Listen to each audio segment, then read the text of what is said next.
Okay, so last time I talked a bit about the concept for this game that I'm making, and by the end of that video, I had come to an idea of, yeah, I want to make this simple ARPG, something that basically takes place in one room at a time. And with this being my first foray into game development, video game development, although I'd done some game design stuff before, I really wasn't sure what I was going to be able to do. So following the tutorial that I looked at last time, this is sort of the playground that I built, that I was working in, and this was going to really inform me of what kinds of decisions can I make when I'm designing this game. First of all, from a technical perspective, what am I actually able to do? What is Unity capable of? And then just as a beginner with this stuff, am I going to be able to accomplish what I actually want to be able to accomplish? But then as well, what about assets and things like that? Is it going to be easy enough to get assets and animate them and kind of build what I have a vision for? So this isn't what I would consider a prototype or anything by any means. This is really just a bit of an exploration into the basic functionality of the game. So I'll just go ahead, launch this here, show some of the things that I have, and talk through some of the thought process. So whatever, we got some enemies that are moving about here on the screen. They don't do anything. You don't take damage or collide with them, anything like that. Now from the tutorial, the character that we were working with was something simpler than this one. Actually, I can probably even bring it into view.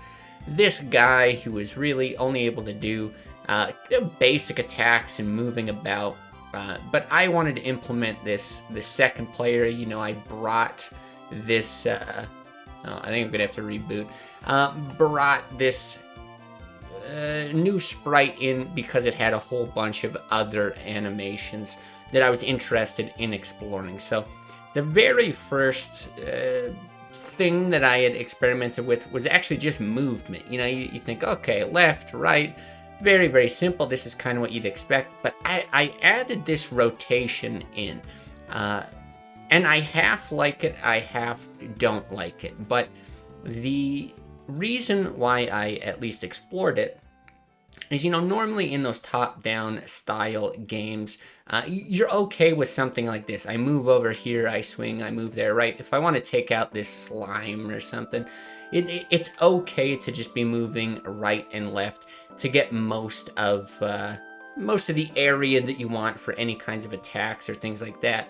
But if I want to aim up, let's say, I need to face up to some degree.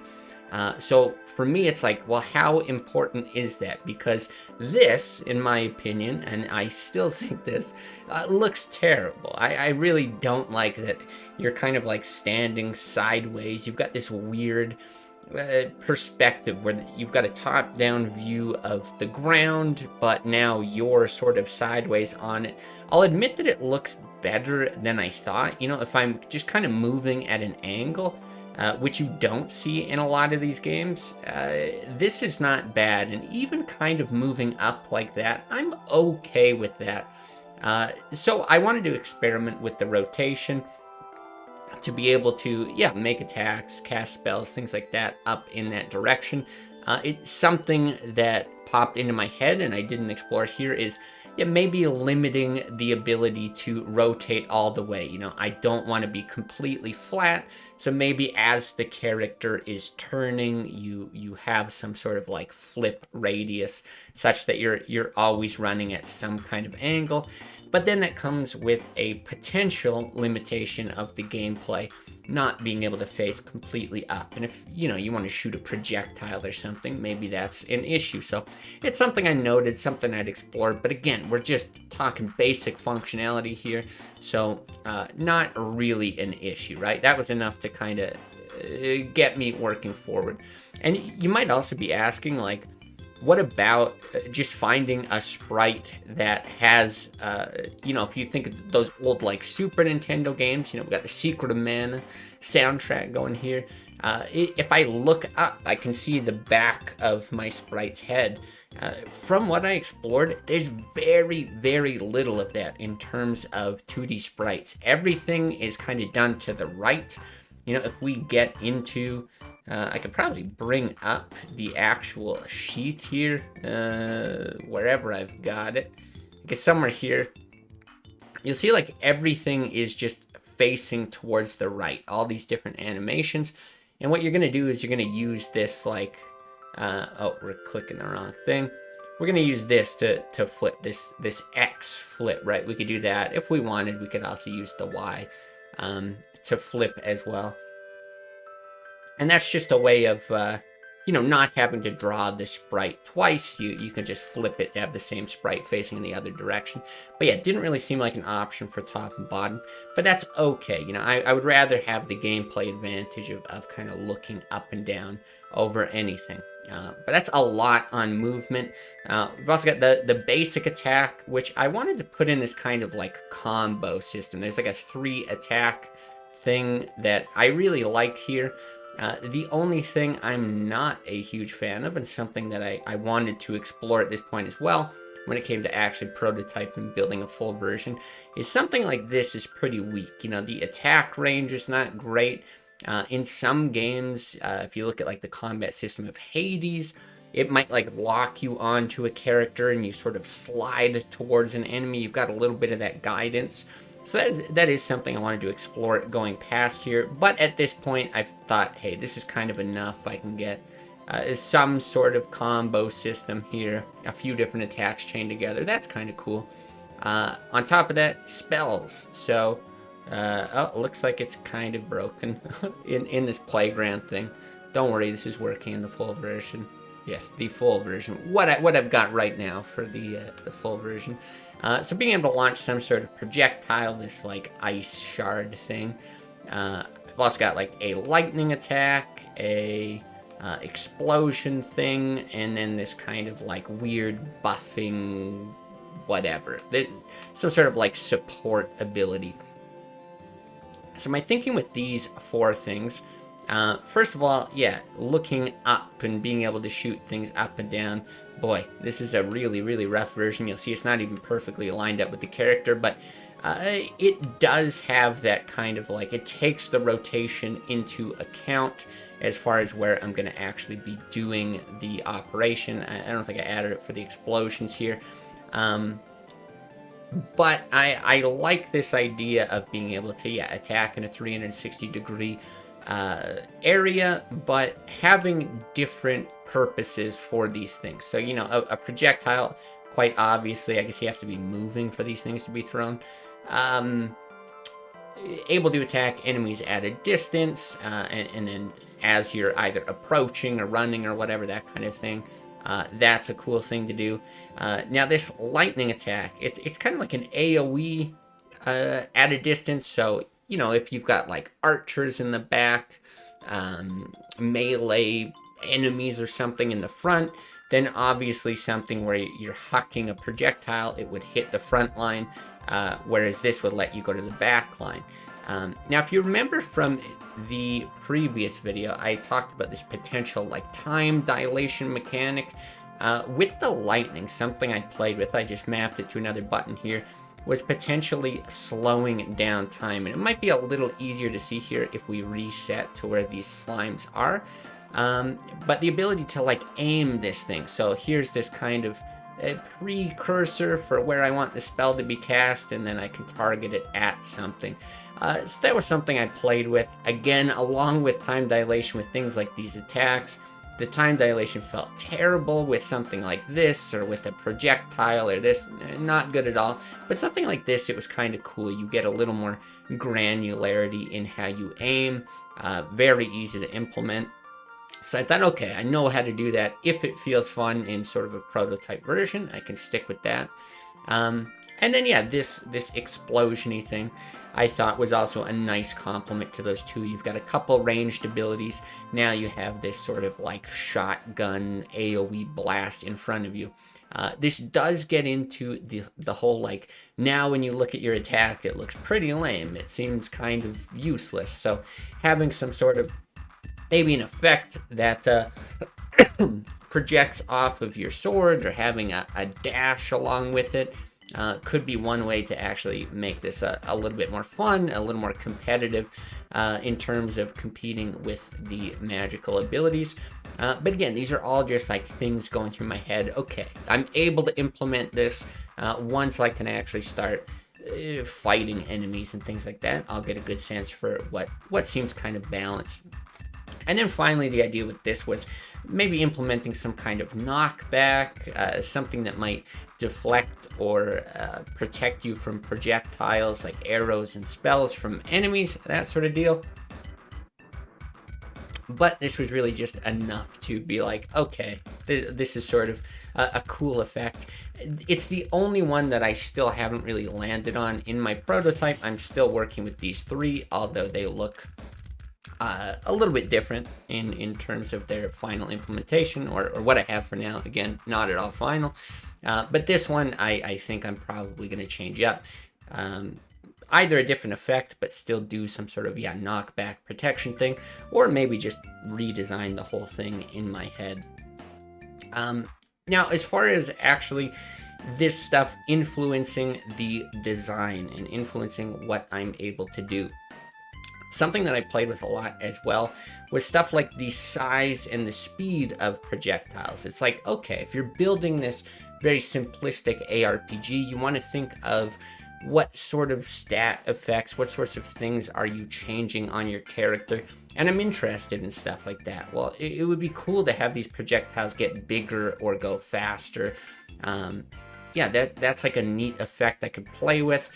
You'll see with the explosions, this one I was really excited by. On the left-hand side here in the hierarchy, you'll see that these are actually 4 separate explosion animations, right? These are different objects here that I'm instantiating, and I'm just doing it in kind of an arc. So actually my idea with that was, well, maybe you would just start with one of these out in front of you, but you could get additional items to give you a larger, have basically more casts of it. So you end up with this effect having now got more pieces of equipment. That also ties a little bit into making the sword kind of more viable, that sort of thing. And then, maybe you could either change the time dilation on this, slow down time more, or you could have multiple casts of it while you're in this kind of mode, right? Lots of different things that I'm able to play with now. Tons of ideas, nothing that I really landed on, but again, this all starts to inform a design. I'm starting to get a more clear picture of the things I want to explore as I go and prototype, as I get into building the final version of this. And then finally I added like a little slide, kind of like I always loved the roll in Dark Souls. I feel like every game has that now, but for good reason. It's like some sort of invincibility frame, fast movement thing. As far as what restrictions you might put on it, do you have an endurance meter or something like that? Somehow I locked up my character there. I'm not entirely sure about that, but I thought, okay, cool. We've got all these different animations, things we can do. Another piece that I would like to explore. So on top of that, with, okay, maybe I can have larger things, maybe I can have more casts, all that. It also started to give me it got me thinking about, well, how often do I want to be able to do this stuff? Here in the prototype, or not prototype, the sort of figuring things out stage, I could just do this as much as I want. Spam the ability, go really, really crazy with it. But, does that make sense? Same thing. Do I want a mana bar? Do I want cooldowns on things? Whatever. And it was actually at this point, before I'd really started implementing something, where I came to at least what I wanted to try in the prototyping stage.